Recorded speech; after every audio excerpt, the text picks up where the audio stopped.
Are you ready? Yes. Why do you want to communicate with us? To be on our channel? First, so that my relatives can see that I am alive, healthy, and also that I am negative about war. If that were true, you wouldn't be here. You know, we weren't really asked. I hope it will be very interesting. So, let's take it from the top. Introduce yourselves, please. Vladimir Leonidovich Zhdanov. Do you voluntarily consent to the recording and publication of this conversation? Yes. Why are you agreeing to this? You can refuse, and you'll get nothing for it, and I'll go home. I don't think it will have any effect on the exchange of POWs, but I want to make a point about everything that's going on. Did I offer you a phone call in exchange for talking to me? No. Have we met before? No. What do you know about the Red Cross? The Red Cross is a worldwide organization that promotes exchange and humanitarian mission. Everything is correct except the first point, that they contribute. They don't contribute anything. They don't have that authority. For those who do not know, I will reveal a military secret. The Red Cross is a kind of mediator between two countries.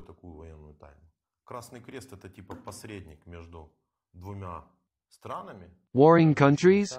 Not necessarily warring countries. For example, the Red Cross is also involved when there is a famine or an earthquake somewhere. It is like an independent international organization that deals with humanitarian missions. When there is a war, like between our states, where you attacked our country, not a special operation.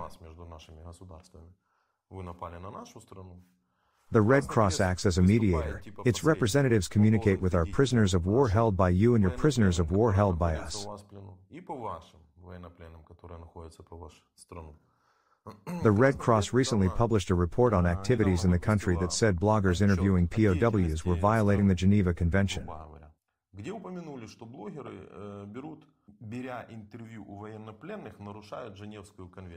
Why do they violate? Because you cannot be shown on the internet, because they believe that only they can do this, only they can come to you as a prisoner, rewrite your data, give you the opportunity to write a note and send it to relatives, and so on.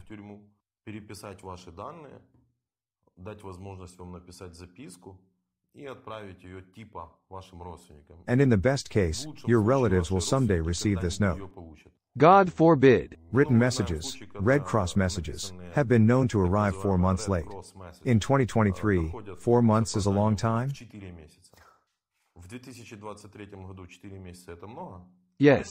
Considering how long it takes. You're here and our prisoners of war are now being held under the Convention of 1949. How many years has it been? You're being held here under a treaty 70 years old. And if the Russian Federation had signed the modern convention on the treatment of prisoners of war from the 17th or 19th year, everyone could call each other. While in captivity, a prisoner of war could call home. Why do you think the Russian Federation has not signed the modern convention and lives under the outdated document? They don't want publicity. Quite right, they are comfortable when no one sees the prisoners. They are gone. If it weren't for us, no one would know you were a prisoner of war and you would be considered a deserter or dead. A man is missing. Yes, there are also prisoners who tell how they can go to positions for weeks, see the corpses of their comrades and not pick them up because no body, no pay, no body, no problem.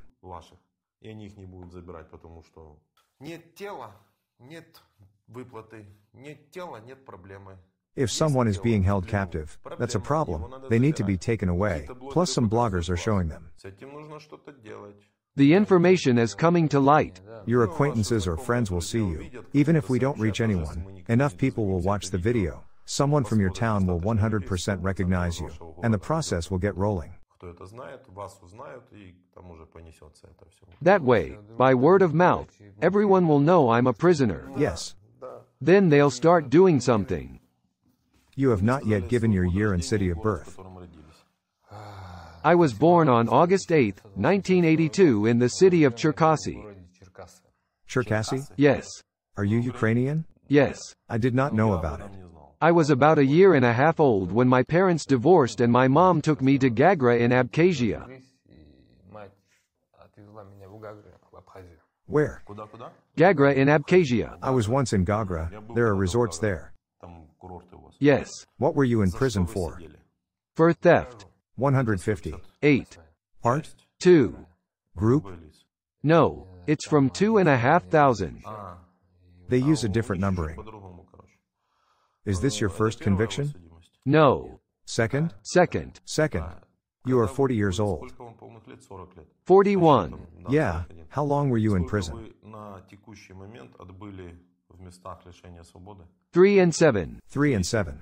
What term of imprisonment did you receive the second time? 3. But I did 2 years and 7 months in prison. Early? Yes. Where were you the first time? In St. Petersburg. And the second time? In St. Petersburg. Do you live there?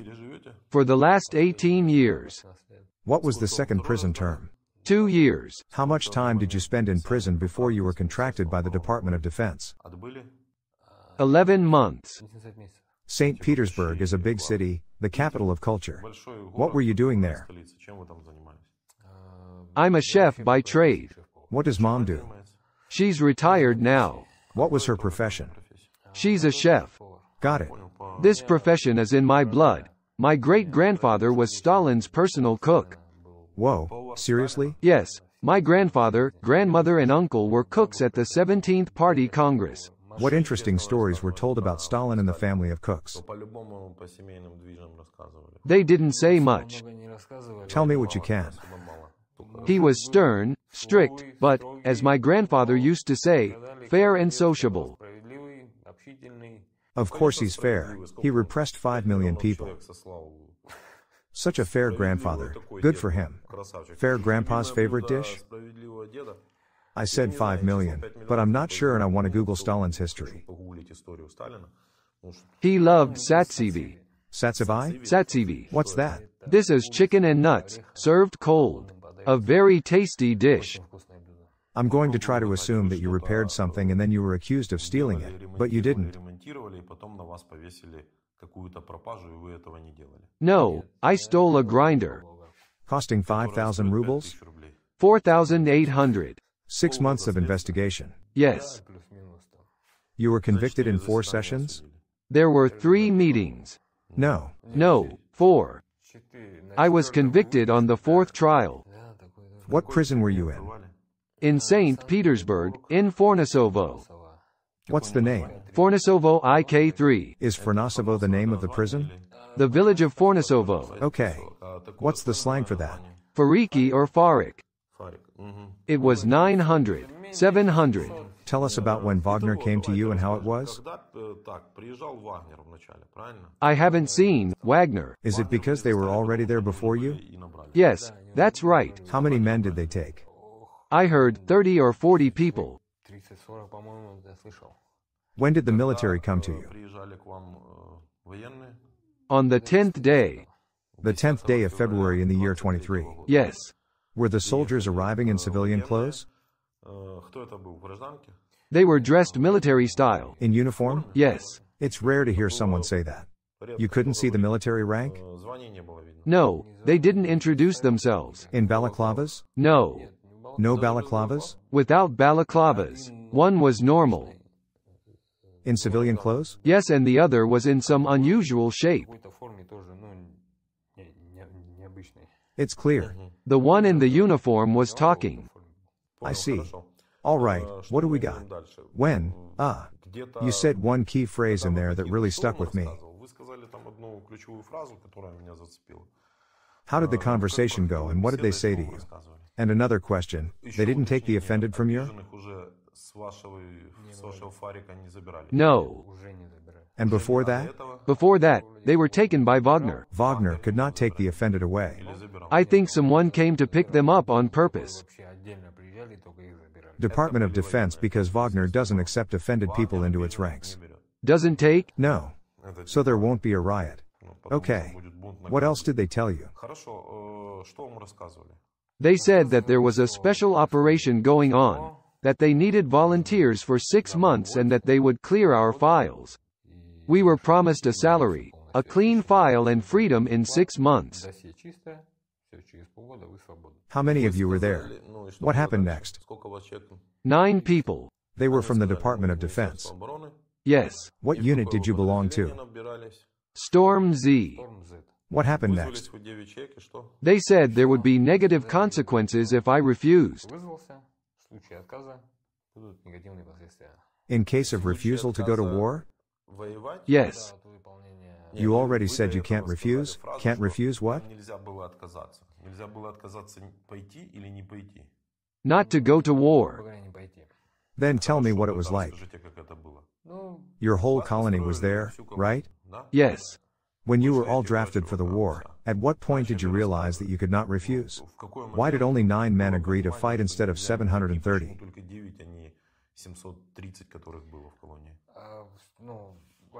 First they selected people based on their health, their criminal record. A lot of volunteers? Yes, there were about 90 volunteers. Ah, now it's clear. It was about 90. Who was eliminated? We weeded out rapists, offenders, those with long prison sentences, health problems and the wrong age. In the end, only 9 people remained. At that point, it was no longer possible to refuse? Yes, it was impossible to refuse. There were 9 of us left, and it was said that if we refused, sanctions would be imposed against us. Which? In the form of imprisonment for a term of up to 10 years. In short, they apply the desertion clause. For not following orders. What documents did you sign? Did you sign them there? No, it's already here. In Lugansk? In Donetsk. Were there military tickets in Donetsk?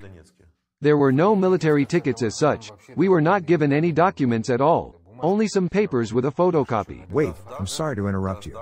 There were 9 of you, and you flew from St. Petersburg too. Rostov. You were brought from Rostov and you were under escort the whole time? Right down to assigning a mission and moving to the front. So you were guarded all the way to the trench. When did you sign the documents? Did you read the contracts? We didn't read it. There was such a commotion after it landed in Rostov on February 20th. When were you captured? April 11th. March, April. So you were at war for a month and a half. No, it was our first assignment. And before that, where were you? We were at the range for a month. Training? If you can call it that. Unlike Akhmet, they are at least trained. We trained for 2 weeks. Every day? Yes. How much? First 4, then several ammo magazines. What was your assignment? Had to go to a position where they said no one was there. In the woodland? Between Mariinka and Krasnogorivka. When did you go there? We went there on the evening of the 10th. How many people were in the group? 8 people. Tell us what happened before you were captured. 2 foursomes moved out. First foursome first. On the 10th? Yeah. First 4 and second 4 followed me. The firing started. But there was no going back either. Why? Because they said, if you fail here, you will go to Avdiivka. To Avdiivka? What's there? I have not been to Avdiivka, but for some reason everyone is very afraid to go there. Is everyone afraid to go to Avdiivka? Does this mean that many people are dying there? Yes, something similar. What kind of weapon? Mortars and barrels. I think cannons are called barrels. Yes. We were fired upon, and with little luck we made our way to the appointed place. Yes. When it was almost dark, we went in there. There were your guys standing on the other side of the building. Everything's a mess. Did you come that night? Yes, we went out. Through the building? Or did you have to take the building? We were told there was no one there. In the building? Yes, the house was shelled. No one was there. Had to go in there and look, clear the area. Have you had any walkie-talkies? 1. Baofeng? Yeah. The next day they said a reinforcement team would come in, set up and get us out of there. Okay, next, at night you enter the building. We go into the building and your guys are on the other side of the building. They were shooting in our direction and we were shooting in their direction.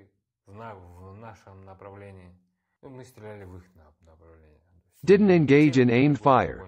Just held each other back so they didn't get any closer. Was it in the building? Yeah, inside the building. There was some kind of barn. It was some kind of farm. I see. The building is one-storied. At that time, the shelling continued, all from the same mortars. Then, when it started to dawn, drones with grenades flew.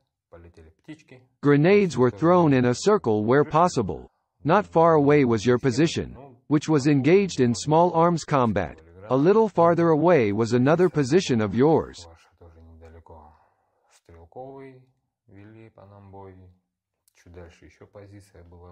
Have you had it all night? Yes, they fired all night, and then with the dawn the shelling also continued, only rifles were added. A little farther on, an RPG was added. Vogs were fired from there, rifle grenades from here. There was no help, nothing reached us. Have you used walkie-talkie? Walkie-talkie went dead literally 3 hours after we came in.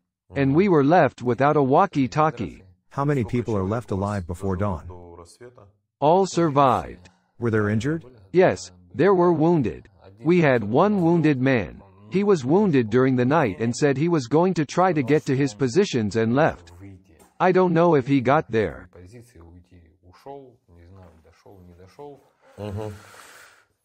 By morning the second four had not reached us. Where did she go? Don't know. 4 people entered the building? 4. I thought 8. No, 4 people came in. 1 wounded man gone, 3 to go. Yeah, and this morning, another one of the other 4 came in. It's clear.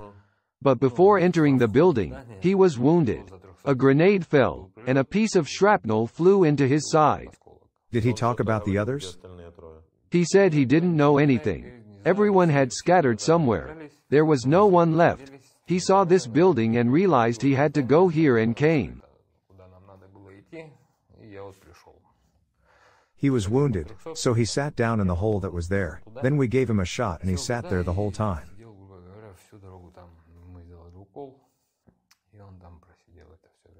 How did you get captured? It was 11 o'clock and we were out of ammunition and grenades. Not completely. There were still 2 magazines of ammunition left. You had 2? Yeah. Somebody's got 1 magazine of ammo. I've got 1.5 left. No reinforcements. We know we can't get help. We can't get anything. No support from our leadership either. They've forgotten all about us. And from your side, a man responded. We said hello. He offered to engage in a dialogue and asked us to leave the shelter unarmed. Was that our suggestion? Yeah. He called himself Nicholas. I told one of our guys to come out and talk. Why didn't you come out? I watched to make sure no one was coming in from the other side. I generally thought we were being distracted to come in from other sides, and told him to get out. He really went out without a gun. Our people also put away their guns. Ours first? Yes. Wow. He was not afraid. My fighter also lowered his machine gun. Then they met. In your foursome, were you in command? Yes. I see. So you ordered him to go. Yeah. He came out to him. I lowered my machine gun too. Do you know how many of our soldiers were there? At first there were exactly 3 of them by evening. And by morning, judging by the voices, there were already 7 or 8 people.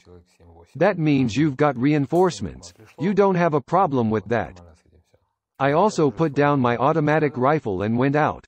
And I saw the guys standing with their hands up, and I raised my hands too. No one was going to shoot anyone. And they did everything honestly, as they say, in a manly way. They gave us cigarettes. We had no water. They gave us water to drink and said, "There were 3 of us, but now there are many more." We were told that another group was coming here now, and they knew we had wounded. And we had 2 wounded out of 4 people. They knew we had wounded, that we were surrounded on all sides of our position, that we had no reinforcements. They promised that they would let us live if we surrendered. At least we would stay alive. Did you stand in the corridor where our group stood and you too? Yes. They didn't even have to talk to you. Yes. He said that if we had not engaged in dialogue, they would have thrown grenades at us and would not have talked to us, because there is one group here, another group there, mortars on the other side, RPGs there, Vogs here. We would not even have had time to dodge. Yes. That is so. In fact, anyone would have done so, but they even entered into a dialogue. They said that they didn't need this war, these sacrifices either. They offered to surrender in order to keep us alive. We don't know the secrets of the army. We went all the way from prison to basement, from basement to basement and back. Nobody showed us anything. They told us to go and that's it. Let's go there. So we came here. Our first fight, we know nothing. We have no blood on our hands. We have killed no one, wounded no one. He immediately contacted the commander. Ours? Yeah. I was really worried that now we'd give the okay and they'd take us there and just. If they wanted to kill you, they would have killed you. You know, anyway. Where's the wounded man? The injured man was immediately given first aid. Is he here too? He's in the hospital. It's clear. How did he get hurt? Side. From a shot? Shrapnel wound. Shrapnel wound. You were captured. It's no longer interesting. Have you been told who you are fighting for? Who are you fighting? What are you fighting for? We are at war with the Collective West. Wow. You're the first person to ever use the term Collective West. What is the Collective West? Opponents of Russia. What has your Russia done to make everyone against it? Can you tell me what you did?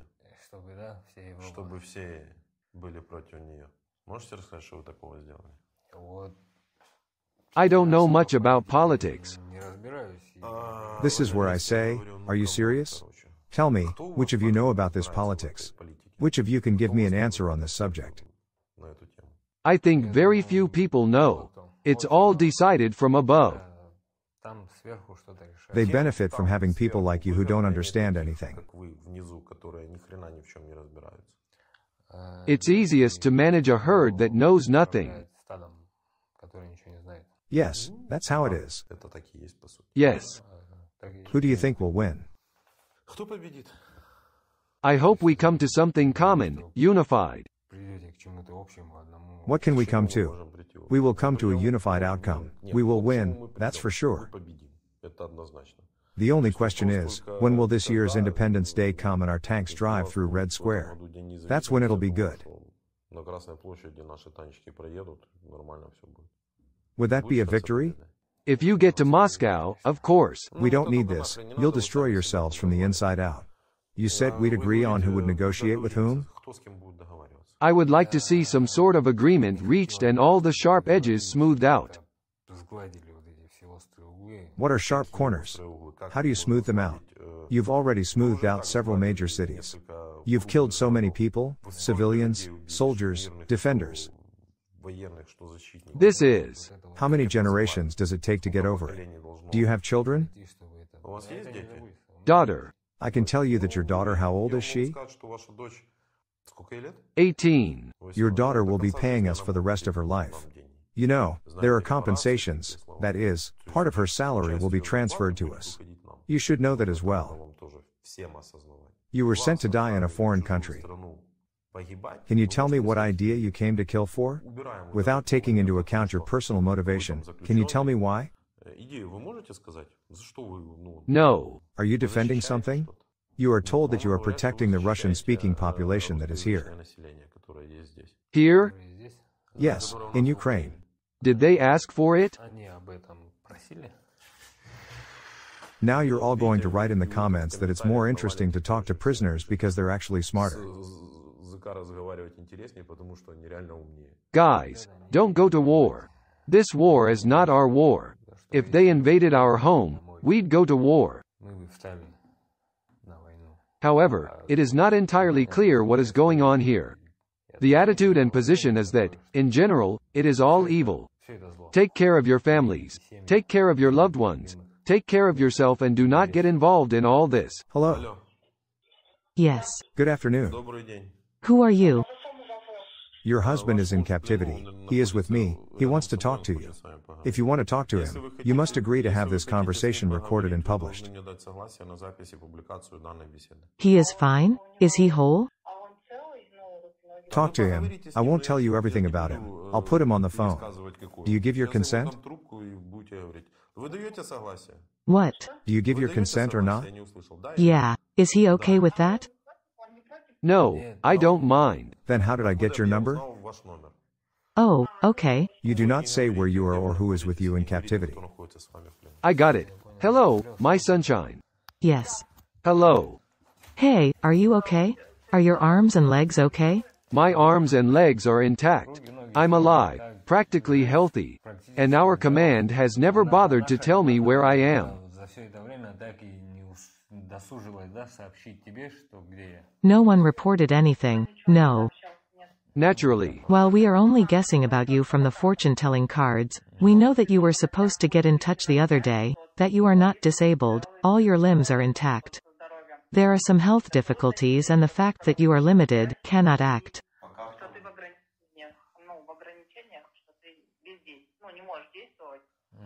Tell me when I'm coming back to you. Can you tell me when Putin is going to die?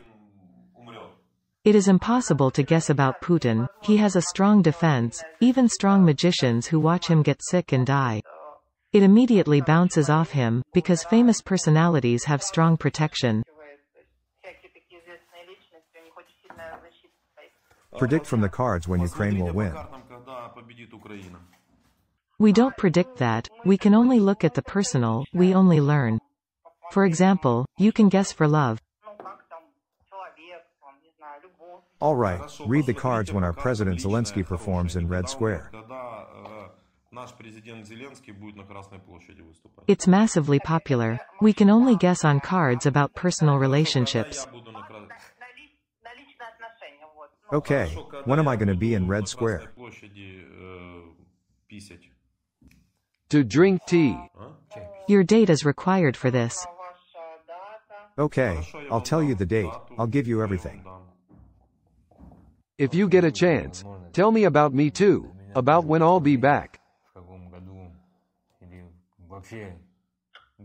We don't need you here, all this time to feed you, to treat you. Your coworkers. He does not know. I don't know. Don't ask such things. It's all individual. They were abandoned by their commanders. No help came to them. They fought and were captured. Are you not interested in politics? No. Look at Vladimir Zolkin's YouTube channel. There will be an interview with your husband. Show this interview at the military enlistment office or somewhere else. I don't know where you should apply, considering that he was a convict.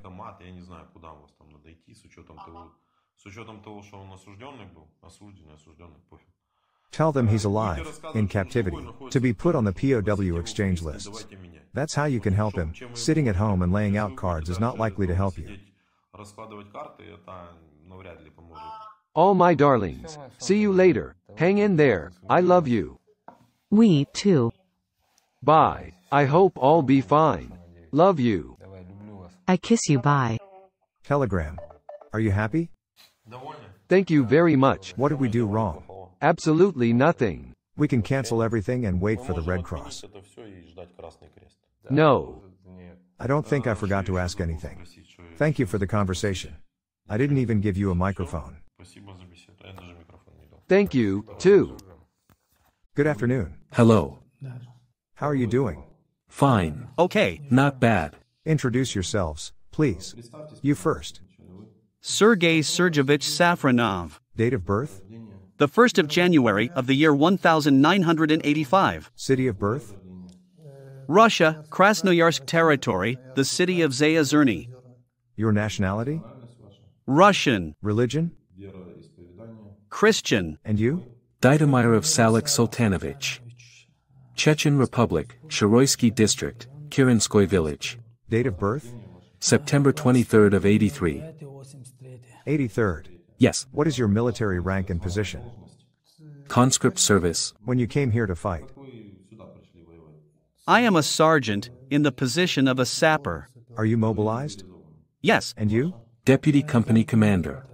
What is your rank? Lieutenant. Lieutenant. Do you voluntarily consent to the recording and publication of this video? Yes. Yes. You agreed tentatively. If you don't want to, then we won't communicate. It's okay, yeah. And you? Yes. Why didn't you want to 5 minutes ago? I don't know. I was just thinking about how my wife would prove that I was a prisoner. Words they might not believe.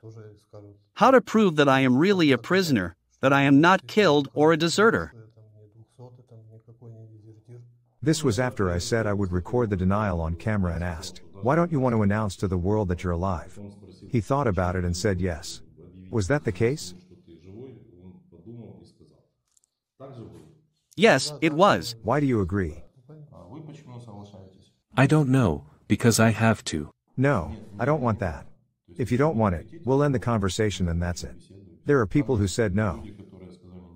It's okay. Does that mean you consent? Yes. You were mobilized and served. Yes. What were you before the war? What did you do for a living? I worked as a locomotive instructor. How were you mobilized? When mobilization was announced, they sent me a summons to my place of registration. In the house? Yes, I am registered at my parents' house. When it was? So, I left on the 28th, went to the enlistment office on the 26th, they sent me a summons, I think, on the 24th of September. That was a long time ago. When did you cross the territory of Ukraine with weapons? We crossed the border without weapons. When was that? I believe we crossed the border when we left Rostov on the evening of November 17th, because we didn't know exactly when we crossed the border. On the 18th you were already in Ukraine. Yes. What did you do in October and November? In October and November we were in Omsk, in a military unit. What was there? Shooting, training classes, medical training. Tell us what you were before the war in your country. What was your job? I had different jobs, but you could say I was a construction worker. You didn't serve? In the police. No. What was your job before the war? I used to work for the police. What was your rank on the police force? I was an inspector, a lieutenant. What is that? The patrol police? Yes, the police patrol service. Traffic police? We guarded the streets. You've been on the streets. We patrolled the streets. In what city? Grozny, Chechen Republic. In Grozny, I see. How were you sent? An order came from the Ministry of Defense. I don't remember the exact month. It was the 29th, and we arrived on the 14th or 15th. At the end of September there was an order, and in the middle of October you came here? Yes. September, October. Yes. What unit did you come with? Severomad Regiment. How many of you from the Grozny police were sent here? No, in Grozny there were already different structures of the Defense Ministry, such as the Interior Ministry, the UVD, and so on. From different structures? Yes, the Department of Defense. And you were assigned to? Ministry of Defense. At Ahmad Sever? Yes. Is it Ahmad Sever or Sever Ahmad? Severomad. Is there another Yug? Yes, there's Yug, Sever, and another Sever. How many of you are there? There must have been 1,500 of us. We had 375 men in the 1st Battalion. 375 people. Were they military or people from different units, border guards, police? They were different. Were there military too? The police were there were different structures working there. Have you had military training? There were drills going on there. We had exercises in Kalinovskia. Was it here? Yes. I see. Here in Ukraine, what area did you come to? There was some kind of factory there. Yes, there was a factory there. Is this the Donetsk region, Kharkiv, Lugansk? Yes. Which one? Donetsk. Donetsk region. Did you live in a factory? Yes, we were brought there.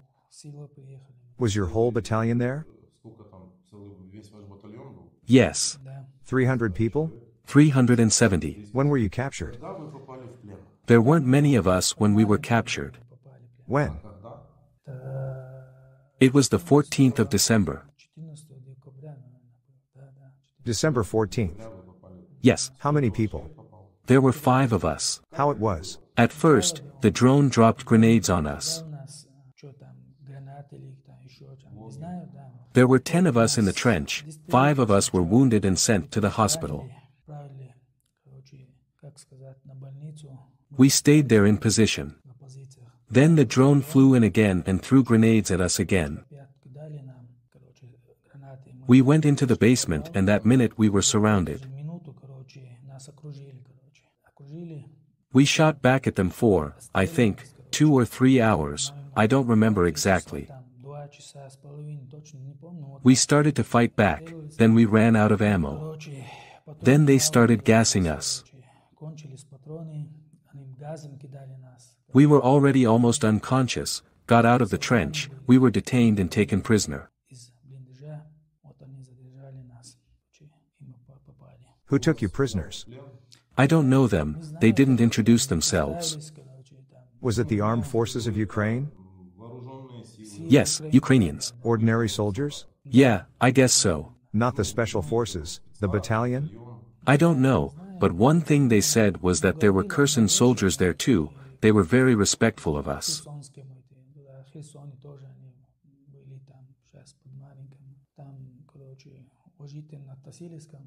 They were normal guys, they didn't attack us like hyenas. You can respect the enemy for that, too. I respect them for treating us humanly there. How many people have you killed? We didn't kill anyone. In fact, you fought all of November and December, 2 months. Yes. And I've been here for 2 months. How many times have you shot? It was the second time we had been there. Second time? Yes. Why did you want to kill our people? We were in position. Well, how can I say this? They attacked us, we didn't attack them, they attacked us. That's what happened, they attacked us and we shot back. What were your goals in trying to kill our soldiers? None, there was no desire at all. You were shooting. Self-defense. This is our land, these are our soldiers. I realize I don't have an answer to that question. What are the Chechens doing on Ukrainian territory? What have the Ukrainians done wrong to you? I don't have an answer to that question. What does a policeman do who has been dressed as a military man and sent to die in Ukraine? I'm in the Department of Defense. Now yes, but before that? No answer. There is no answer. You understand that if there is no answer, the audience will think of the answer themselves. Question. When the police are sent to war, what does it mean? No answer. There are no military men left. No, there's a lot of military there. No answer. Tell your story, where did you come from? We came to the territory of Ukraine in the Lugansk region. They call it the Lugansk region, right? When was that? On the 18th of November. When were you taken prisoner? 3rd of January. Did we pay for you so you wouldn't get killed? Yes. We didn't pay for you, in my opinion. It turns out that you fought for a month and a half, in November and December. Can you tell us how you were taken prisoner? It was near Kremena, in the reserve. I was going from one combat position to another and got to your military. Confused? It turns out that way. Was it during the day or at night? In the morning. Where were you going? From one position to another. You didn't have a map? No. How were you going to find a position without a map? I only knew the two positions we were brought to. And I didn't know any more. Were there dead and wounded? Yes. Were there? Yes. Were there dead? There were dead and wounded. A lot? I think there were 2 dead at our position. I don't even know how many were wounded. 5. Yes. 5. Yes. Were there dead in your battalion? No. Wounded? There were wounded. Seriously injured? Maybe. Were there wounded without arms or legs? No, there weren't any. What did your 2 soldiers die for? They were following the orders of their commanders. What was the order? Hold the defense. To keep the defense in a foreign country? Yes. Where is the logic? I don't know anymore, to be honest. What were your orders? No answer. Are you going to keep saying no answer? But you were told what you were standing there for, weren't you? You didn't come up with the order, you didn't decide to go to a combat position on your own. You lived in some factory with the whole battalion, and then someone ordered you to go to the position. Right? Of course. Were you there? Did they tell you when the war was over? No, there was no such conversation. And you? They didn't say anything. Why do you go to war? When is victory? When will you go home? When we were sent off, we asked at the military registration and enlistment office for how long we would be sent to war. We were told that we would be sent to war until victory. And where and what is this victory? I don't know. And when will you return home? We don't know exactly. We'll wait for the order. Who commanded you? Chechens or Russians? Chechens. What did you do at the factory? We just ate, didn't do anything special. Have you seen the civilians? We lived in the factory for 1 month and were in position for another month. Yeah, then a month in position? Yes. Food? We had enough. And you? We had enough. Where did you do your military service? I served in the 24th Special Forces Brigade of the GRU. We have a representative of the 24th GRU Special Forces Brigade. Where did you fight? When I was an enlisted man? Yes. In the Chechen Republic. When was that? It was from the spring to the fall of the year 2005. What were Russian troops doing in Chechnya? Specifically, we? Specifically Russian troops. As far as I know, we were fighting terrorism at the time. Have you had terrorism? Yes. Who were they? How can I put it? There were all kinds of Arab gangs. Shaitans? Yes. What started the Chechen War? We have a representative of the GRU, who fought in Chechnya, and a representative of Chechnya. He was just a young guy there. How could he have fought there? He was the one who killed, but it doesn't matter, does it? No answer. No answer? We're going to have an interesting conversation. Let me guess, again no answer, and there will be another. When did the Chechen War start? In the 90s? Yeah, how? Do you know your history? Yes, I know. Tell us the story of the 90s. I was shell-shocked in the dugout. My memory is bad. No memory? Yeah. Do you know the history? I don't remember anymore. I had to figure it out, because I don't know the whole truth, since I'm not interested in politics, but I have to. Maybe someone else doesn't know either, and will learn something. You don't read Russian very well. Yes. Let's take your 5 minutes. Chronicle of the First Chechen War. In July 1991, the Chechen Republic of Ichkeria was established. Stop. Ichkeria was formed? Was. Do you want water? What? Water? No, don't. Unpleasant? Why is it unpleasant? This is a story I didn't make up. Doesn't this remind you of anything? What to say? Is that how you say it? In 91, you decided to secede from the USSR.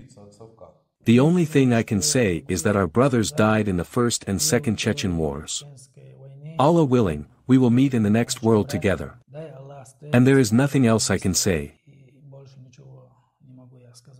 Why are you afraid to talk? I'm not afraid of anything. This is such a policy. Have your acquaintances, loved ones, or relatives died? Yes, of course, many died on our street. What did they die for? Innocents were also killed there. Who killed them? Well, the Russians, of course. Why did you kill them? I was a child at the time. You later killed them? Read on. On December 18th, the federal troops started rocket bombing Grozny. At the same time, an offensive on the capital of Chechnya began. Stop. Now a representative of the GRU is reading how they took over Chechnya, which wanted to secede. Earlier, the Republic of Korea was created. Then the columns invaded. We all remember the 24th of February 2022, when convoys entered Ukraine while their government was voting in the Duma. Then the bombings began. He reads about the year 91st. Everyone remembers the first salvo and how many shots were fired at Ukraine in the year 2022, February 24th. Go on. Not everywhere in our country today can there be peace. This is a complete repeat of what we had when the columns entered with thousands of vehicles on the old maps, bumped into the rivers where the bridges were supposed to be and there were none, and so on and so forth. There were street battles, there was equipment. The tactics had not changed at all. Because Russia lives by the canons and directives of the USSR of the 40s and 50s, when all this was written down and indicated how to act.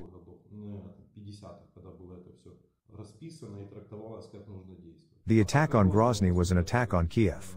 250 pieces of equipment went in, but they did not make it to Kiev. But they were invading just the same, the purpose was clear. Go on. We're draftees and we're not prepared. We recall our first interviews with conscripts who did not know how to fight. Where there were people who were at the drill, then on the night of the 23rd to the 24th they were told to go there. They didn't know they were going to fight. This is completely a copy of the scenario of the First Chechen War.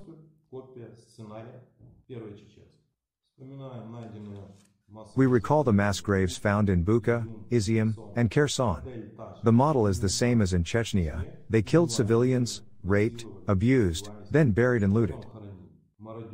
There are videos of Russian occupation troops looting property, taking out carpets, televisions, anything they could pick up, anything they could load and take away.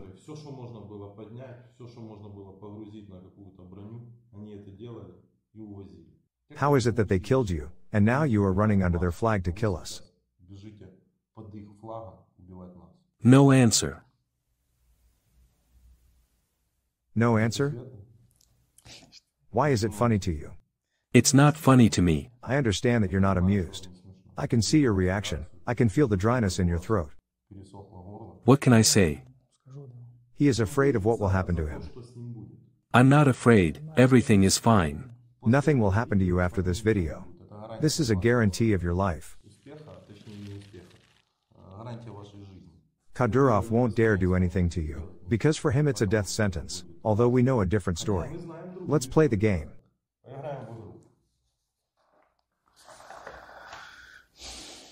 What's there? Church. Ruined church.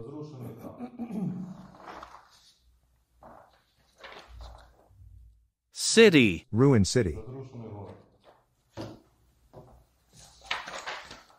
City. City. Destroyed buildings. Destroyed house. Destroyed house. In fact, every photo. City. Maybe you recognize something? Yes. This is Grozny. Find Grozny and Mariupol here. I don't know Mariupol, I haven't even seen it. What is this? I don't know. This is Grozny. Old city. This is Grozny after their invasion. I printed this picture an hour before you came here. Yes. How do you feel? Please find 3 photos of Mariupol, all other photos are of Grozny. I don't know. Take a look at it. This is Mariupol, I think. I can only assume that this is Mariupol, because the windows are plastic. Plastic windows, right, that's Mariupol. There were no such windows at the time. You are right. It's probably Grozny. This is Grozny.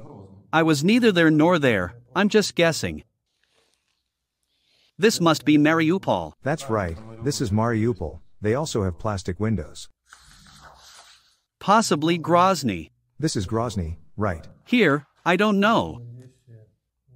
Church. Church, then, is most likely the territory of Ukraine. This is Grozny. Here is another photo of Mariupol. I don't know.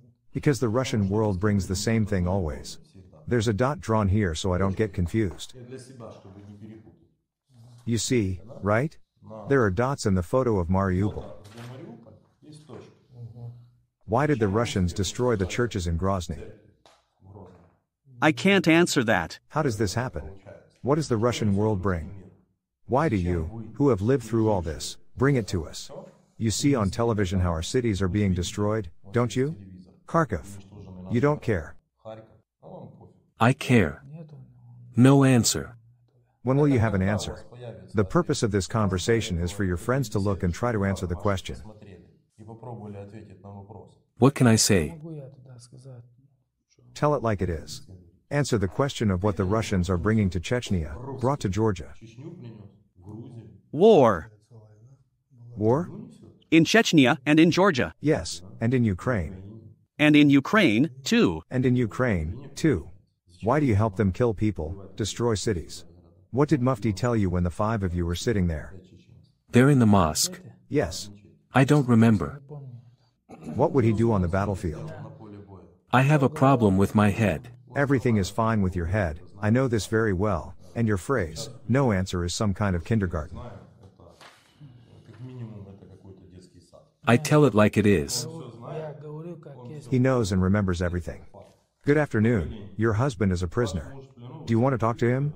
Yes. Calm down, he's alive and healthy, unfortunately. Your conversation will be recorded and published, do you agree? What is your decision? Yes or no? Yes. It's okay, you can talk, here he is sitting next to me. What do you mean he can't talk? He will talk to you. Okay, I agree. You don't say where you are. Talk about anything you want. Hello. Hello. How are you? Should I leave? Hello, daughter. Should I leave? We're doing fine. Here's Vera. Don't cry, calm down, girls, everything is fine. We are fed, watered, treated if necessary. We are waiting for the exchange. I love you too. We are waiting for you, we love you very much. That's right, wait for me. How's my mom? Mom is worried, crying of course, waiting too. We love you. Call her later and tell her it's okay. How are you? Everything is normal, we are fed, watered, a doctor comes, who needs it, provides medical assistance, treats us. We are waiting for the exchange. Do not worry. Your documents have been brought. I do not know why. What documents? Passport, I guess. Did they send my passport? I think it's your passport and other documents. How are you, daughter? Fine. Are you a good student? Yes. A's, B's? Do you go dancing, judo? Yes. Well done. Continue the same way. We love you very much. I love you too.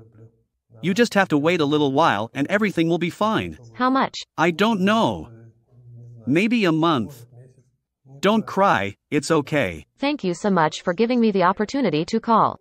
They can hear you. Okay, call my mom, tell her everything's okay. Bye. I have a question. Okay. Love you. Love you. Can I ask you why your husband came to kill us? He just got mobilized and went to war. That is not the answer to the question. It is clear that he went on a mobilization. Why did he come to kill us? Is this his homeland? Can you tell me why you are killing our children, destroying our cities? Why are we sitting without lights and children not going to school? That's not us, as they say. Who did you vote for? It's not our fault, I understand that. How is it not your fault? Your husband came to a foreign country with a machine gun. And you are not to blame? Did you vote for the old man? I didn't vote. So you were supporting him. Try with the baby and go down to the basement for a week without light and water. I see you're doing well. No, it's not good. What's wrong with you? Why are you breathing like that? Do you have a lump in your throat? What have you done to end the war, to have the peace that you want so much? Nobody wants a special operation, not us, not you. This is not an answer. What have you done? What is needed for that? Think about it, ask about politics, watch the news. How many people like your husband have already been killed? What would you say to your children if you were killed here? What did Daddy die for? Mom, where is Daddy? Daddy died in Ukraine. What for? What did he die for in Ukraine? Continue the sentence. To kill people, right? I don't know. If you want, you can say so. I'm very sorry, of course. Of course, I'm watching and I'm very sorry. What are you watching? I watch the news. What news are you watching? What channels? Russia 24.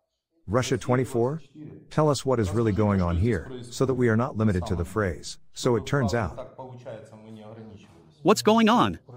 There's a war going on. What else is going on here? War. Who's killing who? Who comes where? Who is destroying population centers? We lived well before the Russians came. Yes, this is war. War. Yes. Are you short of land? We have enough land, that's enough for me. Explain to your wife why you are here. There's nothing to do here. It's okay, I'm alive and well. All is well. The murderer is captive, fed and healthy.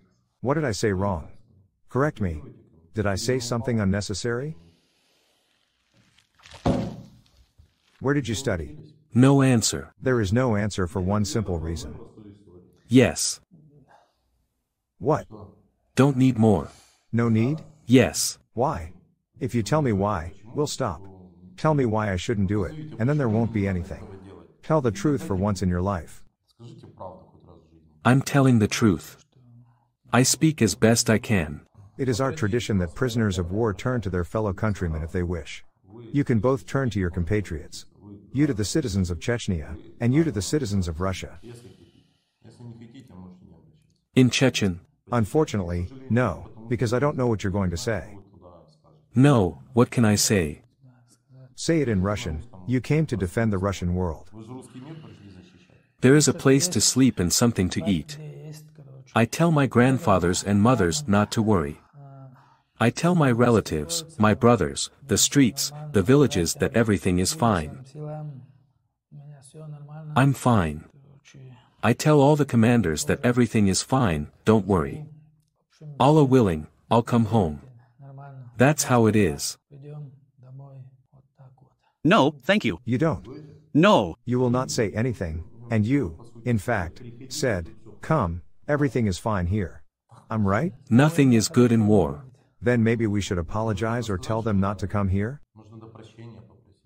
No one will come here that easily. You were sent here on purpose. A former police officer and representative of the GRU. That's it. That's it. Introduce yourself, please. Dobrakotov Andrei Alexeyevich. Date of birth? The 21st of July, 2001. City of birth? Cheboksary. If it wasn't possible to talk to your parents, would you come to talk? I think so. Why? Anyway, relatives or acquaintances will see me on YouTube. You are thinking right. This is an example of a sensible person. How old are you? 21. This is an appeal to the Red Cross. Smart people understand that even if they don't have a chance to talk directly, they can show up somewhere on the internet.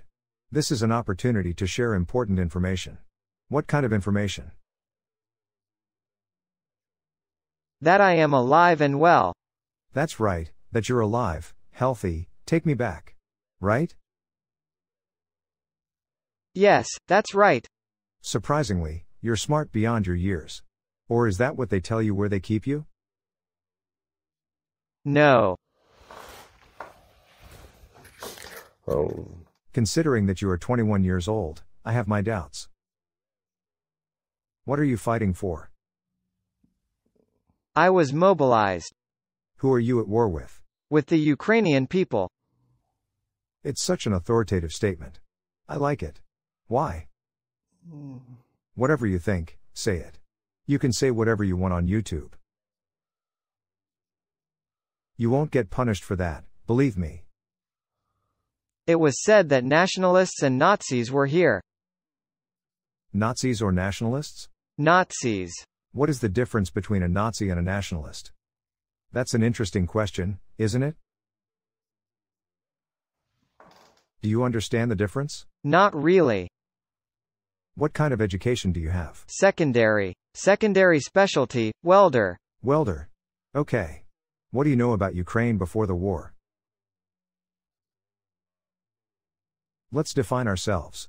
When did the war in Ukraine begin? As far as I know, Russia entered in February, and the conflict began in 2014. Donetsk and Lugansk regions wanted to become independent republics or countries, I don't know. I can't say for sure. What happened in the year 2014? As far as I know, there was a Maidan in Kiev. After that, the situation gradually spilled over into Donetsk and Luhansk. And Crimea? Crimea? Who's Crimea? Until 2014 it was part of the Ukraine, but at the moment it is part of Russia. How did the separation of Crimea happen? When the referendum took place there, Russian troops entered, as far as I know. I'll correct you, may I? Yes, of course. There were Russian troops, there were many different bases. In 2014 they blockaded our military units.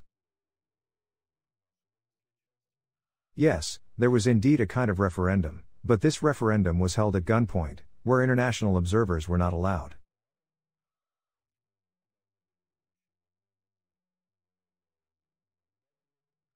And the result of the referendum is known to all. Everyone allegedly wanted to secede. The world community did not recognize the results of this referendum. For the reason that this is my personal assumption. The world community has not recognized the appropriation of Crimea. This is called annexation. Do you know what the word annexation means? They annexed Crimea, but the whole world did not recognize it. And Russia held the referendum at gunpoint to prevent a repeat of the Chechen War.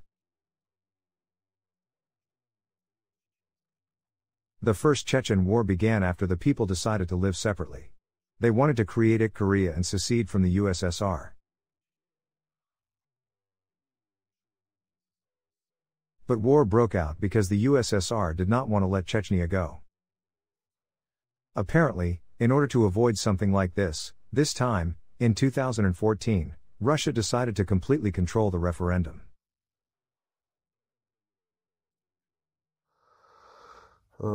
Then there was Donetsk and Lugansk. Your troops entered there in 2014, and these are all parallel processes. I didn't know. Do you know who Strelkov Gherkin is? Motorola? I've heard about Motorola. These are all citizens of your Russia, such as Strelkov Gherkin and so on.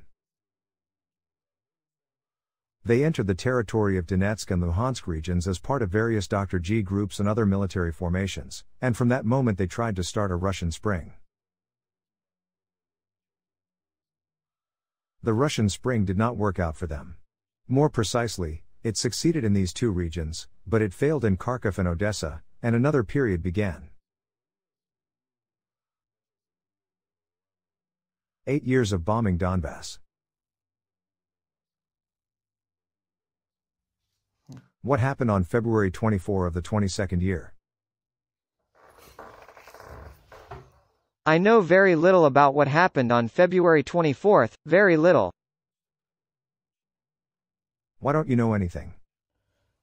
I was mostly at work and didn't really follow the news. How were you mobilized? A summons came, and I went to the military registration and enlistment office. First we were sent to Kazan, where we had military training, and from there to Ukraine. When was that? We entered Ukraine on the 4th of January. When were you mobilized? September 30th. Where did you end up in Ukraine? What area? We were first near Novoazovsk, then we moved near Donetsk. Were you there the whole time? Yes. What were you after the mobilization? A rifleman?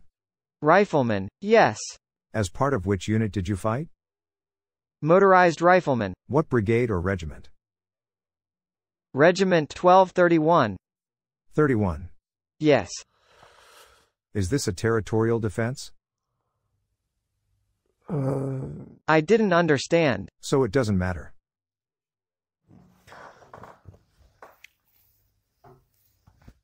Tell us, please, what happened when you were captured on April 11th? Tell us about your last day as part of the occupying forces. I was resting, we were sitting in the basement. The AFU came and started throwing grenades at us. Were you in a group of 10? Yes. What were you doing in the basement? What was your task? I was listening, watching where they were shooting from. Remind everyone the story of how you were captured. You were pelted with grenades. Yes, they pelted us with grenades, started throwing smoke bombs. There was a blanket hanging on the doorway, it caught fire, then there was heavy smoke. As it seemed to me, it lasted 15 minutes, then there was no more room to breathe, and we left the cellar. Every time new details come to light, no one has told us about the quilt yet. You are captured. It's not interesting any further, it's a whole company of 10 people. Answer the question. What have you been doing here, and what are your army's ideas on Ukrainian territory? I can't answer that question. I don't know exactly, but as we were told, we came to liberate. Who? Release who? I'm curious. Liberate the residents of Donetsk and Luhansk. Did the residents ask you to release them? I personally have not been asked. Is that what you were told? Yes. Who will win this war? I don't know. Maybe you have some thoughts on this? No, I don't know. You don't know. Your mother already knows that you are a prisoner.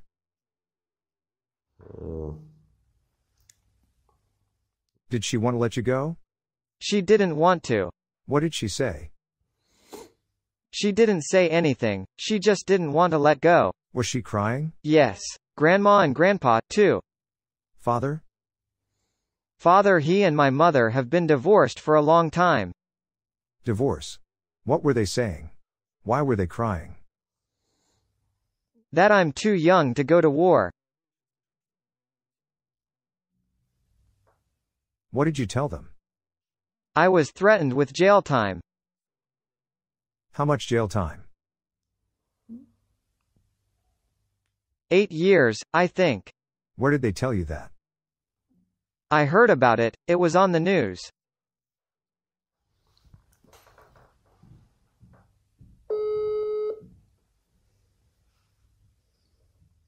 Hello. Hello. Hello. My name is Dmitry, I am a journalist from Ukraine. Your son is a prisoner of war. Do you know that? I realized this after watching the video. Yes. Do you know me and Vova Zolkin? No. No? Too bad. If you want to talk to your son, I need your consent to record and publish your conversation.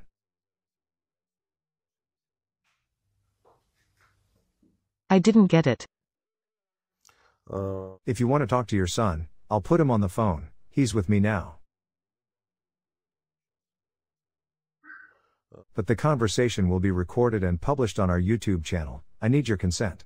This is a YouTube rule.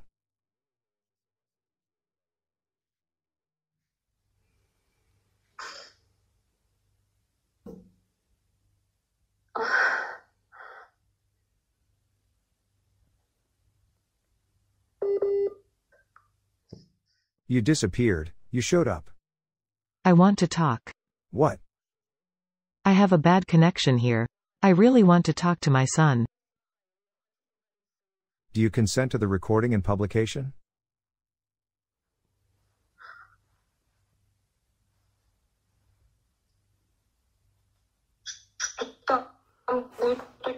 Let's. Ask. I'll call you back without a video, because there is no internet in the superpower.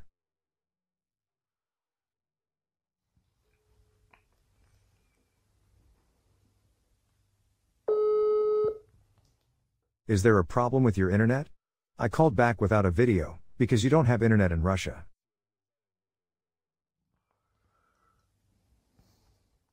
My screen says you have your microphone turned off. Turn your microphone back on.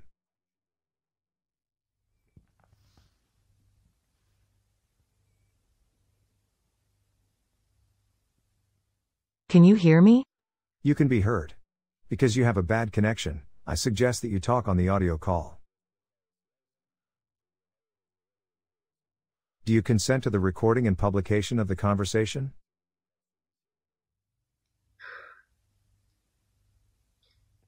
Okay, but let's try again by video link. Turn on the camera, I have good internet.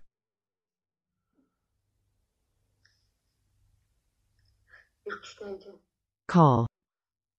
Here. Yes. There's something.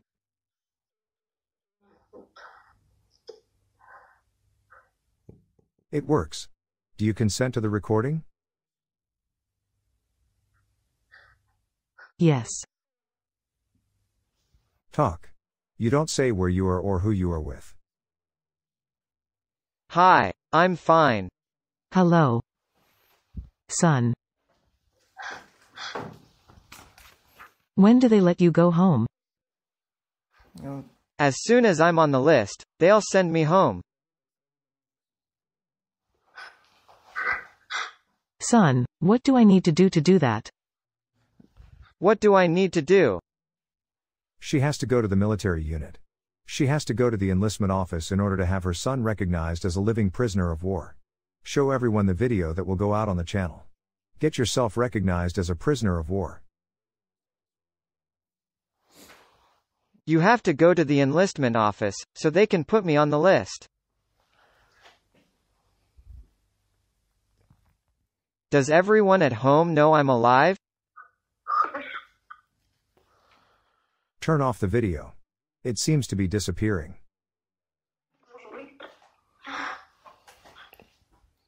The video does not show.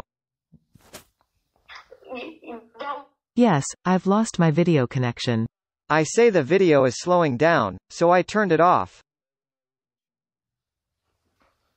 I get it. Andre, we'll do everything. What else needs to be done?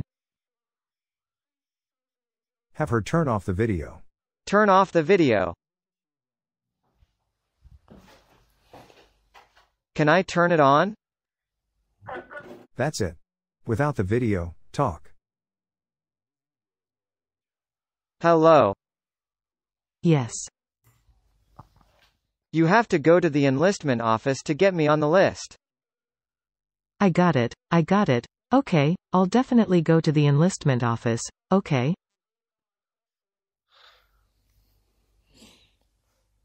What else needs to be done? You have to go to the military unit, show the video that will go out on the channel, so I can be put on the lists.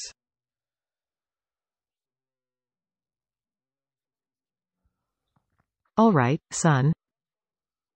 Everything okay at home? Everyone at home is worried. Everyone is worried. Grandma can barely keep up on her sedative pills. We're waiting for you, son. How are you doing? Yeah, it's okay. I am fed and watered.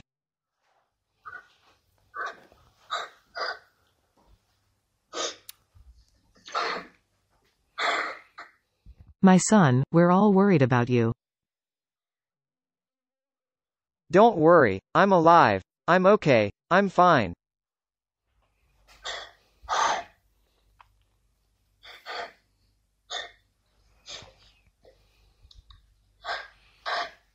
How's it going? It's okay, there's a bed, it's warm. I am fed, there is water and food. Okay.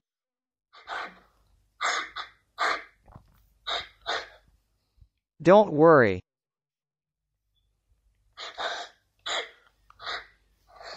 All right, son, we're looking forward to seeing you. I'll be back soon. Everything will be all right.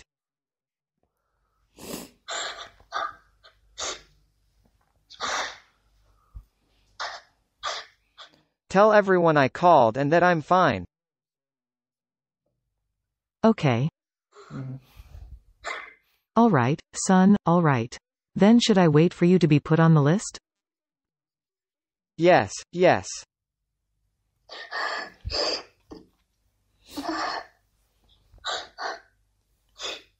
I'll try to make it quicker. Son, you hang in there, don't worry, we're all right. The main thing is that you come back. Yeah, well, don't worry too much either, it's okay. Thank you for letting me call you and talk to you. Yes, okay, by all means. We love you very much and are waiting for you. Me too. I'll be home soon, okay? May I ask you a question? This is Dimitri. You need to go to the military registration and enlistment office and the military unit from where he was mobilized, write a statement everywhere that he is alive and in Ukrainian captivity, and call them 3 times a day. Where to call? Calling 3 times a day and asking, when will you exchange my son? Okay. It's up to you. Look, the Red Cross says we bloggers are doing a bad thing when we communicate with POWs. What is your opinion? Are we violating something or not? At least we can see that our sons are alive. The problem is that in Russia you do not allow the Red Cross into places where our prisoners of war are held. You don't let anyone call you. Why does this happen?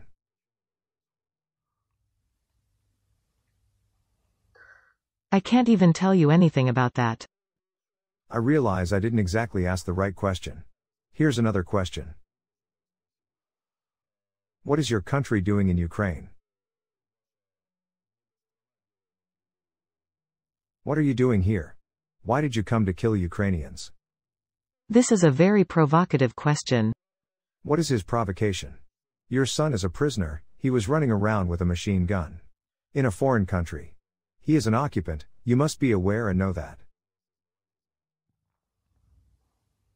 What is the provocative nature of the question? He was mobilized. The country mobilized him. Okay, he was mobilized. What, now we have to go out and kill people? I don't think my son killed. Who is destroying our cities, our people? Your son was shooting with a submachine gun, and only thanks to grenades they were smoked out of the basement, but otherwise he was shooting back normally, fighting. I can't tell you anything about that. And who can say? Who can answer the question? Who is destroying our cities, villages, killing our civilians, military, defenders?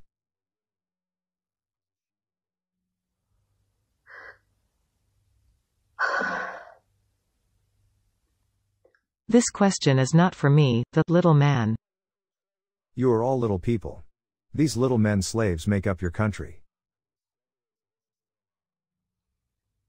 Do you understand?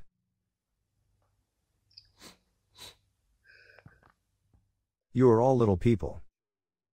And your czar decided to send the little people to another country.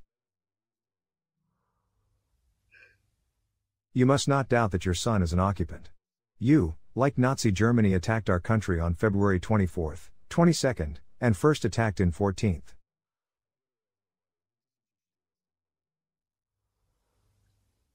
I want you to live with it. That your 21-year-old son was running around shooting. I don't know if he killed anyone or not. You did shoot, didn't you?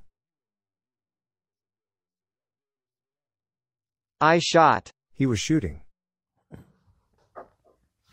What house did you live in? In a private home? Yes. Your son is also a looter. I am not a looter. You lived in someone else's house, you couldn't live like the military in someone else's house, you had to live in a military facility or in a tent or in some administrative building, but not in a private home. What is your mother's name? Larissa. Middle name? Vladimirovna. Larissa Vladimirovna, you will now finish talking to him, but know this, your murderous son is a marauder and an occupant. At the age of 21 he has reached unprecedented heights.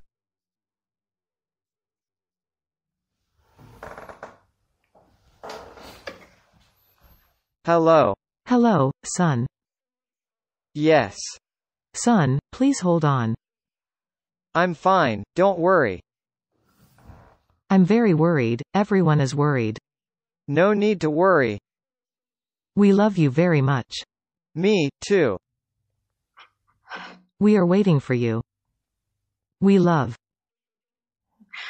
Grandma and Grandpa are barely hanging on. Tell them I'm okay, I'm safe and sound.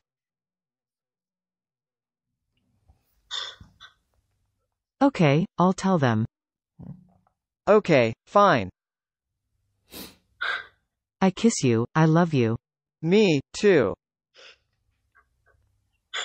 Me, too. Hang in there. It's okay, don't worry about it, okay?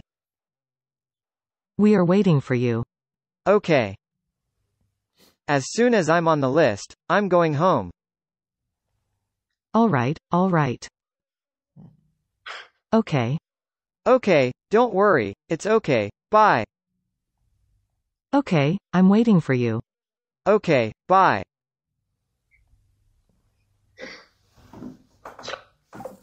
What did I say wrong or offensive? Argue with me, you know very well that you will not be punished for it. You achieved your goal. You contacted her, she didn't know you were a prisoner. I didn't loot or kill people. Are you sure about this? Yes. How do you know our fighters weren't there? You fired from the basement. For the first time, I saw the Ukrainian military on April 11th. The day we were taken prisoner. Ну, You were shooting. There were no wounded among them. Not a single one. There were no dead either. You didn't kill anyone. Did you know that you have no right to live in private homes? I didn't know that. As far as I know, we were allocated a vacant house in which no one lived. If I had a machine gun and I asked you to squat 5,000 times, would you do it? I can't 5,000 times. You will squat for as long as you have strength. Yes. What is this method called? This is the method of force. You can't do anything to me, because I am armed. Right? You will not be able to refuse me. I cite this as an example of how you occupiers come into our localities and ask someone where you can stay. Can they refuse you?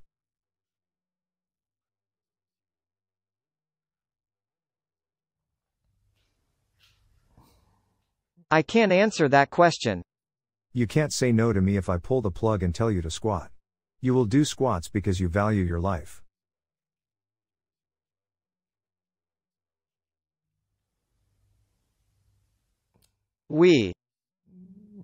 That house was vacant. I know for a fact that no one lived there. The owners had gone somewhere. Why did they leave? I don't know. It happened long before we did, before we arrived. Maybe because you started the war. And they left, as did many from Donbass. I don't know. You don't know. So, you don't know what you're fighting about here. When will the war end? What did your commanders tell you? They didn't say anything about it. But did they know when the war would be over? They didn't say anything, I can't say. What else do you have to add? No, I can't add anything else. Traditionally, our POWs, if they wish, appeal to their fellow countrymen to go here to fight or not to go. For example, to take warm clothes or shorts. You can refer to friends. My friends from Russia, they're not coming here. No? No. Why? Are there really sensible people who do not go to war? Most of them didn't serve, they won't be sent here. I see, thank you.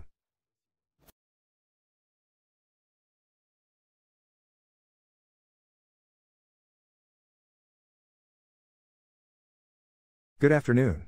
Good afternoon. Introduce yourself. Dobzik Pavel Mihailovich, January 11, 1983, year of birth. City of birth? I was born in Kazakhstan. Then I moved to Bashkiria in 1997. What is your nationality? I am Belarusian. Do you voluntarily consent to the recording and publication of the conversation? Yes. Are you mobilized? Yes, I am mobilized. On October 26, 2022, I was mobilized. How it was? The first summons came, the first time a summons came, then 3 times they gave summonses, everything was postponed. What were you working as? Yes. By whom? Measurement master.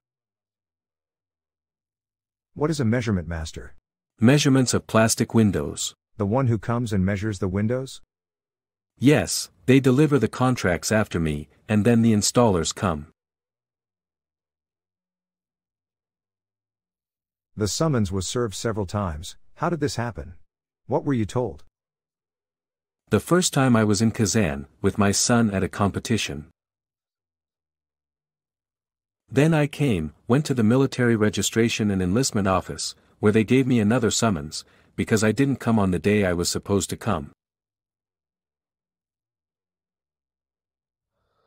I went to the military registration and enlistment office, and they gave me another summons for the 21st, and they gave me another one before the bell. Then they called at 6 o'clock in the evening. On the same day? On the 26th, at 6 o'clock in the evening they called, 3 o'clock departure. At 6 in the evening they called, and at 3 o'clock. I went to the enlistment office, and at 3 a.m. they took us away. Did you stay at the enlistment office? No, my wife and I drove home, then arrived at 3 o'clock. What did your wife say to you? Of course, my wife was against it. We thought that if there were 3 kids, they wouldn't call me at all, and we hoped so, my wife was sure. Do you have 3 children of your own? Yes. The president said that large families will not be? It turned out that up to the age of 16, and my daughter was already 16. Military unit number? 29,655. This is a combat unit. The unit number consists of 5 digits. We had to defend ourselves. When did you get captured? Yes, we fought there for a week and were captured. When did you get captured? 11th day of the month. Tell us about the last day in the occupation troops. We were in position. Before that, the day before the captivity, we were burned. Burnt? They were burning houses, so they smoked us out of there. We were sitting in the basement, houses were shelled, we didn't even go outside. All 12 people? 12 people, impossible to get out, not even to stick your head out of that basement. Further, the day before a neighbor's house burned down, but the wind was in the other direction, it didn't reach us. There was another position in the next house, I don't know how many people were sitting there, they burned the roof, they managed to get out of there.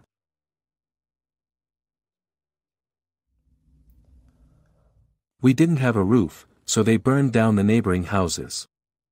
The next day, at lunchtime, they started shelling ours and throwing grenades at us. Did they get close? They were close, as they told us later, it was the house next door, they came up, from the garage they found, they started throwing grenades, checkers, stun grenades at us. We gave up. How many people gave up? 10 got out, 2 died. Hello. You look like you're about to be photographed for an ID. What do you want from me now? How should I look? I don't know. Do you know that your husband is a prisoner? I know it. If you want to talk to him, I want to hear your agreement to record the publication of the conversation. I agree. Have you already found our channel, watched the video? Of course, yes. Tell me, what are we doing wrong? Specifically you? I can only say thank you, nothing more.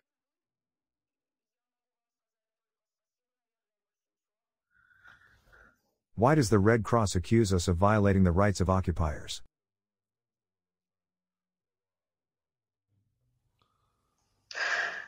I cannot answer this question. I am not the Red Cross.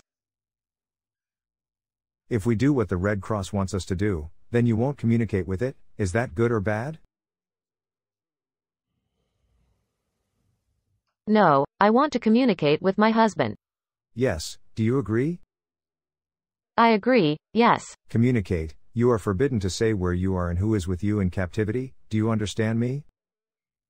Everything is fine. It's clear? Yes, I understand how you're doing. Well, how? Everything is fine. Everything is fine. We are all experiencing. It's clear. I love you so much. I love you too, it's okay. It's all right, don't worry.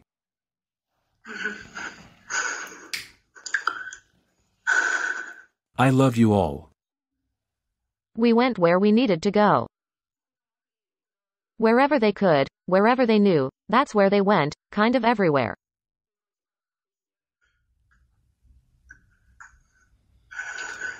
Alia, there is an exchange of people going on here, hopefully our turn will come soon too, so it's okay, don't worry, I'm alive and well.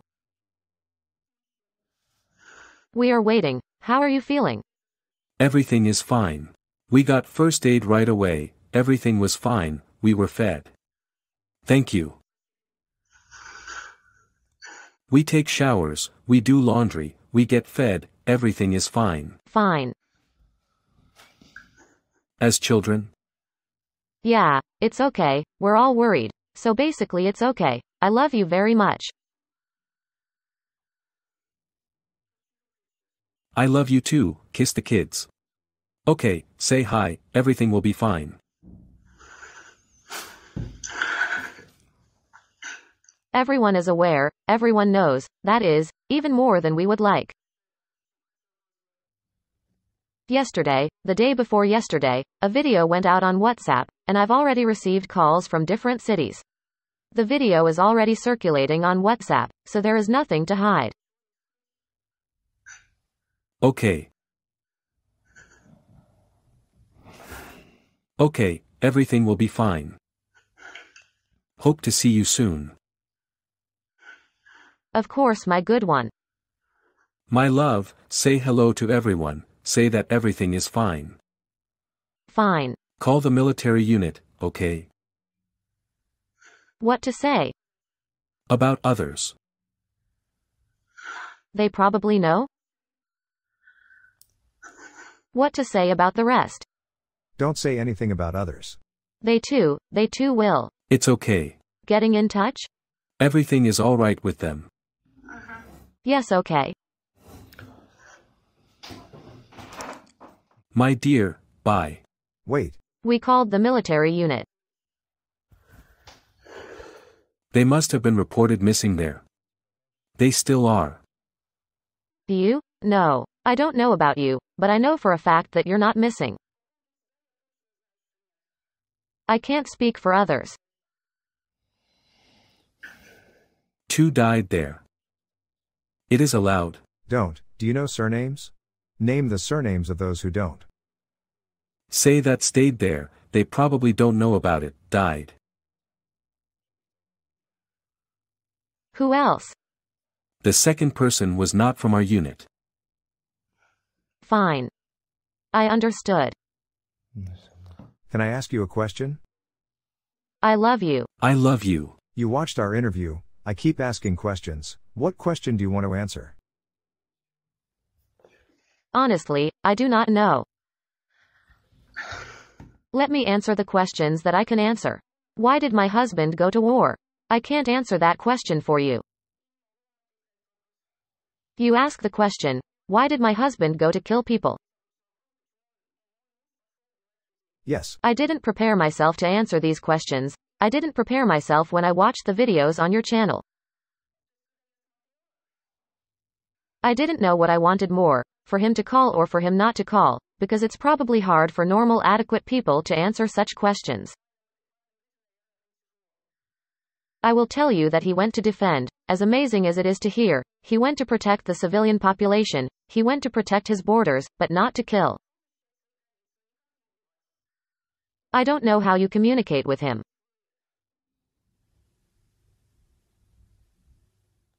Everything is lost. Connection. Do you have a bad connection? No connection. He went to defend the borders. He went to defend the borders.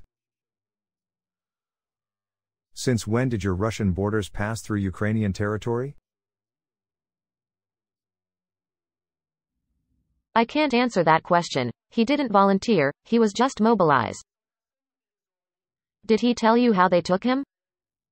Yes. No? Well, he said that. At 3 o'clock in the morning they were taken away. At 6:30 in the evening we learned that he was being taken away. Stores where you can buy underwear, socks, are open until 8 o'clock. Imagine, he couldn't do otherwise. Something like that. If. I know my husband. I know that in every nation there are bad people and good people. I am grateful to you. I'm grateful to those people who took him prisoner, that they treated him like a human being. I'm very grateful. There are non-humans on our side, but I know my husband shared humanitarian aid. He told me very little about the fighting and so on. I don't know anything about it at all. Where he was, he kept saying that you can't talk about it. He was sharing humanitarian aid. I know he was feeding children there with sweets. That is, they were bought with their own money, and I want to tell you that there is not some monster sitting in front of you. There are a lot of bad people walking around among us who rape and murder and so on, and in peacetime this happens everywhere in any country. Either you're human or you're not. It doesn't depend on nation, religion, or anything else. Are you satisfied with this answer? Any answer suits me. That's your answer. But first of all, he's an occupant and a murderer who went to a foreign country. This is from your side. Let's look on the other hand. Is Ukraine an independent state?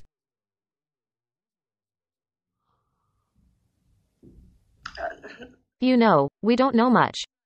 I mean, wait, what do you mean you don't know? I was born in Ukraine. You were born in Ukraine, but we are not. And? I'll tell you this, we talked to people who were born in Ukraine. In the 14th year they came to us directly with Pasha. The man was working.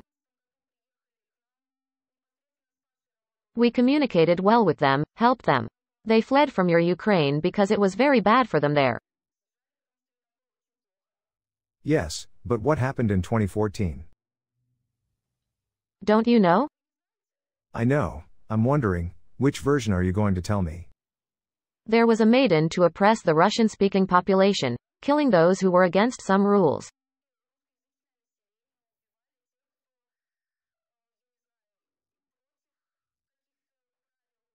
Rules? I understand that you, because of your occupation, know much more and better than I do.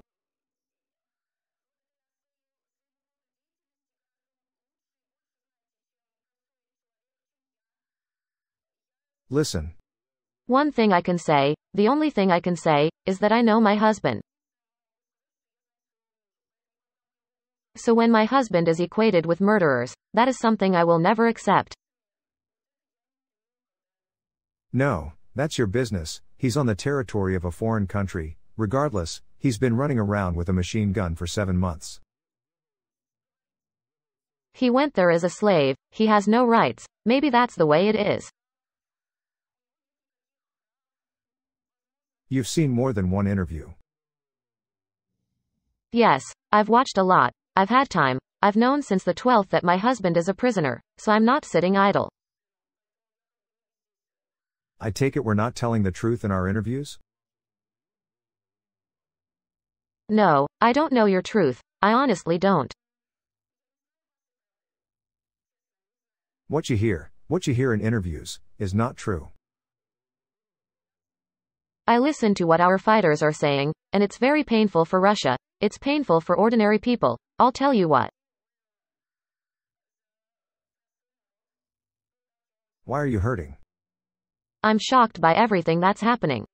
What shocked you the most? I really don't know the truth, you know? We are trying to bring this truth to you so that something will change in your mind a little bit. You have been brought up, nurtured in lies from beginning to end. Things have changed in my mind. I realize that my husband is just meat that was just thrown away. I realize now that I know I shouldn't have done it, and if it had been up to me, I simply wouldn't have let him go. But, if he hadn't, somebody else would have gone. I don't know what to tell you now.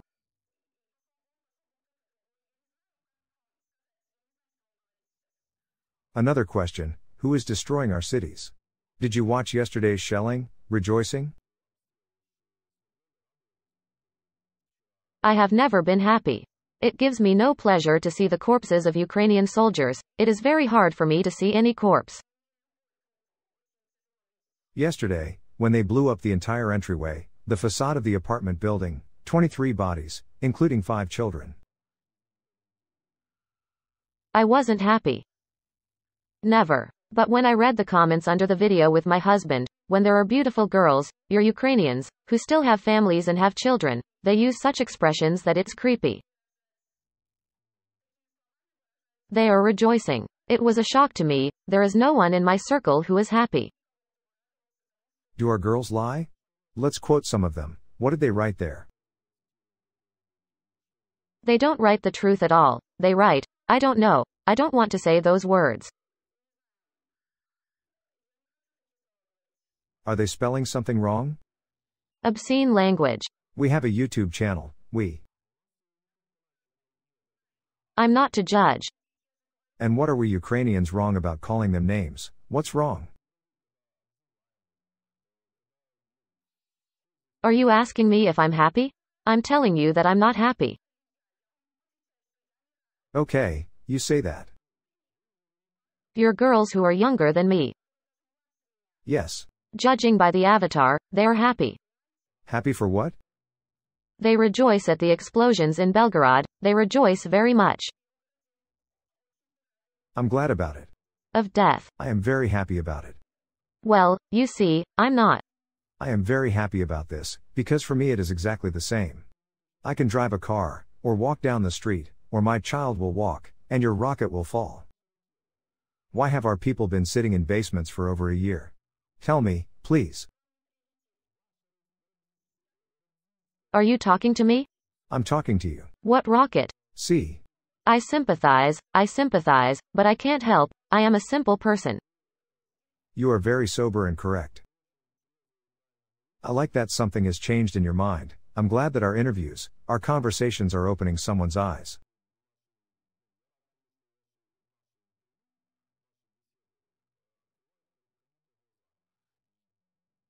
Pieces of history I'm trying to convey. You may have known that the USSR was an accomplice of Nazi Germany if you watched the interview. No, I did not know. In interviews, I talk about it, in almost every one. I didn't watch everything. Yes, they were collaborators of Hitler's Germany, allies. They attacked Poland. They attacked Ukraine. You attacked us, that's the fundamental difference. Let's put it this way. Russia attacked, if that's what you want. You. I didn't attack. Are you not Russia? I am a simple Russian. You are a simple person. Fine. It doesn't depend on me. Why not from you? You speak soberly, answer the question, who elected your authority? Nobody. Nobody? I didn't go to the polls at all last time. Who did you vote for before? Against everyone, I'll tell you honestly. You don't have such a column. There is, in vain you say so. It seems no longer. Eat. On the last. Maybe the last time, it wasn't anymore, when I didn't go. By voting against everyone, you are essentially supporting the ruling regime. I think that little depends on us. That is why it is called acquiescence. You agree with the actions of your king, the ruler, who decided unilaterally to send your husbands to war.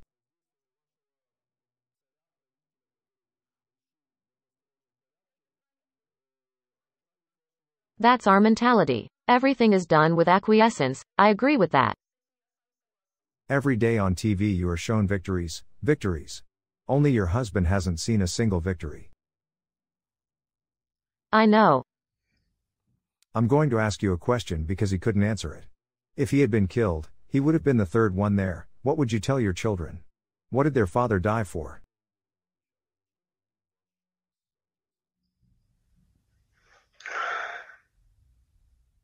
I don't know. Please think. It's hard for me to say this. I understand that it's hard for me, too. Yesterday a rocket could have hit me or my baby. Your husband is feeling well, he is alive, healthy, fed, and cured. I am very happy and thankful to everyone. I wonder what you would tell your children about why your father died? I would say so, in vain, just died. They're adults now, and they don't need to explain, they know where daddy is.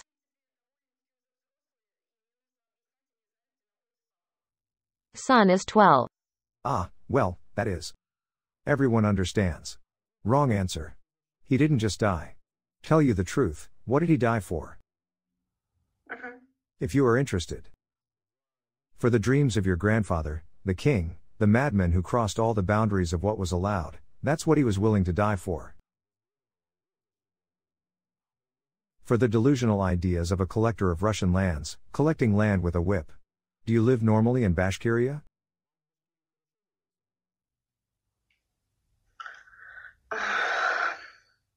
We don't live rich, I'll tell you that, but we don't live poor either. We have an average standard of living, I'll tell you. You do not have. We are a happy family, we have children, and we love each other, look forward to the holidays, meet with friends, do our own things. That wasn't part of our plan at all. He wasn't going there for the money. No, I don't care why he went. I just made sure once again. In fact, you confirmed it. In my previous interviews, I stopped asking this question. Are you a slave or not a slave? So you yourself have confirmed that you agree with the actions of your king, you don't want to change anything, you're happy with everything, period.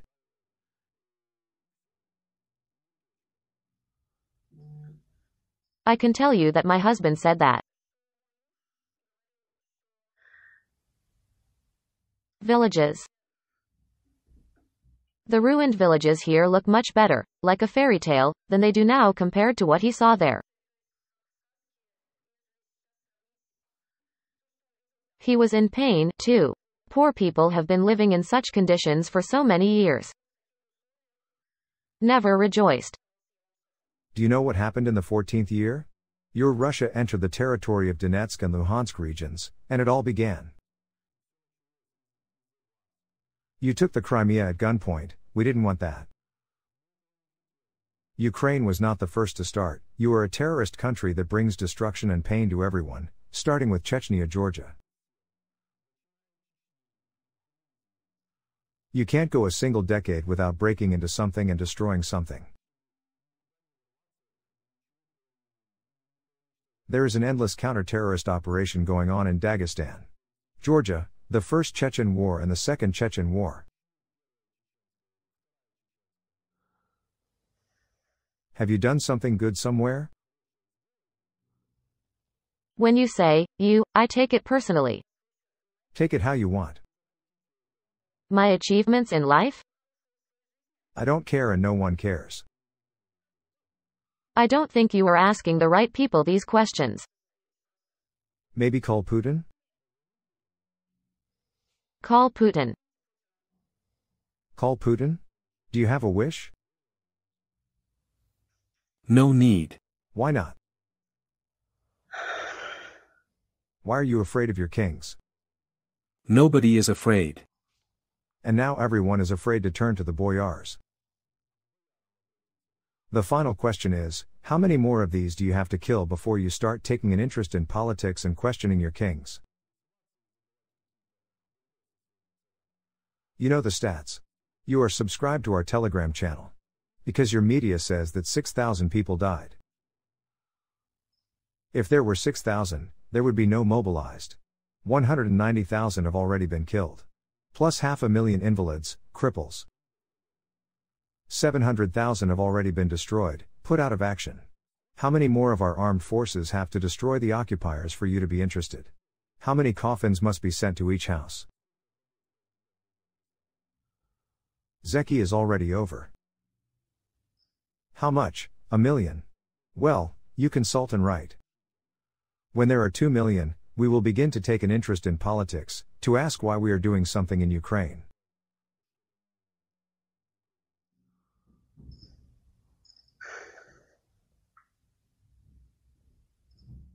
How many thousands more must die? In Ukraine. I don't know what to say. You always know nothing and can't do anything, because you are ordinary people. So just come out as ordinary people to the Maidan, but I forget that you can't because you will be put in jail. They will put him in jail, it's Wagner again, it's Ukraine again, and there are no options here. You can speak. Don't worry, everything will be fine. I hope the war will end at all, I love you. Kiss the kids, okay? Bye. Bye-bye, my love. Can you answer the question, how many must die? Everything should have stopped. Already? Enough war. No, your bloodthirsty king hasn't drunk enough blood yet. She will watch this interview, we understand that. What is her name? Alya. Olga, answer the question, how long has your bloodthirsty Russia lived without bloodshed? Answer this question and answer the question, what good have you done anywhere? What are you so eager to share? And third, answer the question, when will you finally rise from your knees to bow before your king, no longer on your knees, but to browbeat the ground? And bend over to the full height so that they say, well done, handsome. Traditionally, POWs turn to their own, if they wish. To their fellow countrymen. Can you say something to your friends? I tell the boys not to make such mistakes, not to go to war under any circumstances. Better educate your children. How can they stay at home? They will be taken away. I hope. 7 o'clock at night. Until 3 in the morning. I hope it doesn't happen again. I translate into Russian for those who don't understand Russian. Wait for them to come for you. That's what he said. Hoping means sitting and waiting, is that what you said? No, it's different. You said hope they don't come. I said let's hope it ends. How will it all end? Who will win the war? There will be a peace agreement. No. I hope. Who will win? I don't know. What do you think? There will be a peace agreement. There will be an agreement signed that you owe us a lot of money, reconstruction, reparations, that's understandable. It is quite possible that both countries will sign an agreement. No. You speak. It will all end when 90 republics are formed. Bashkir People's Republic, Belgorod People's Republic.